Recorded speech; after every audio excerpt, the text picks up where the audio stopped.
Мектеп директорларын тандоо сынагы буга чейин өлкөнүн бардык областтарында өткөрүлгөн. Эртең менен саат 8:30-та Талас облусундагы мектептерге директор болууну каалаган агартуучулар арасында сынак башталды. Тестирлөө учурунда талапкерлердин жанына алып кирүүгө төмөндөгүлөргө уруксат берилет. Белгилүү болгондой, буга чейин мектеп директорлугуна сынактар өтүп келген. Бүгүнкү күндө облус аймагында директорлук кызматка 14 ваканттык орун бар. Бул орундарга Талас облусу боюнча 34 адам документ тапшырып, анын 26-сы сынакка катышты.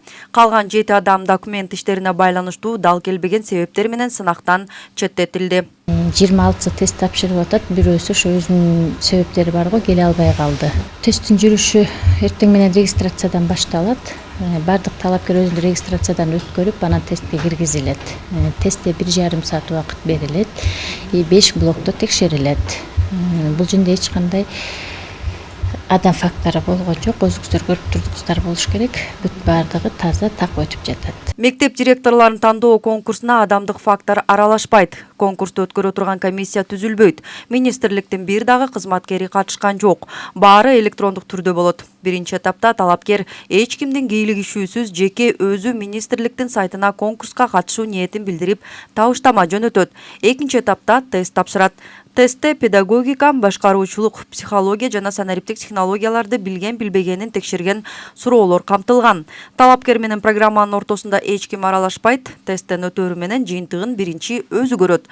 Алган баллын адамдар эсептебейт, программа автоматтык түрдө чыгарат. Чындыгында жакшы жыйынтыгын берет. Бул жерге директорлор жөн эле келбейт экен. Чындыгында аябай даярдыктан өтүшүп, даярданышып, өзүлөрүнүн мыкты жагын көрсөтө алган директорлор келип жатышат, талапкерлер келип жатышып, чындыгында өзүнүн күчүн сынай алган талапкерлер өтүп жатат бул жерде.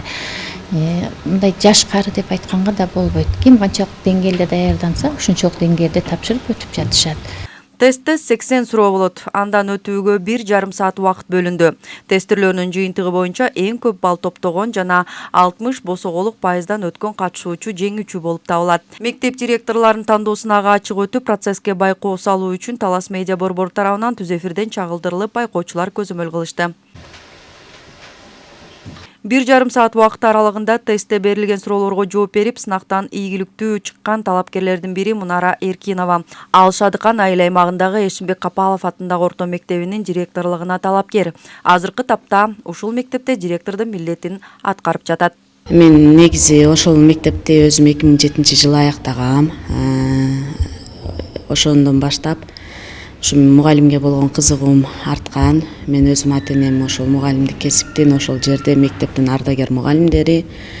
3 жылдан бери тарбия забычы болуп эмгектенип келгем. Мектепке көптөгөн колубуздан келишинче салымдарыбызды кошконбуз. Ошонун негизинде ушул жетекчилик ишке аттангам. Анан буйруган балды алдык. Мындан ары директорлор 5 жылдык мөөнөткө дайындалып, андан ашык иштегендери кызматтан алынат. Билим берүү жана илим министрлиги муну мектептерде кадр тандоону акыйкат жүргүзүү, билим берүүнүн сапатын жакшыртуу үчүн жасалгандыгын маалымдашат. Рахат Бейшелиева, Калмурат Мейманбеков, Талас шаары.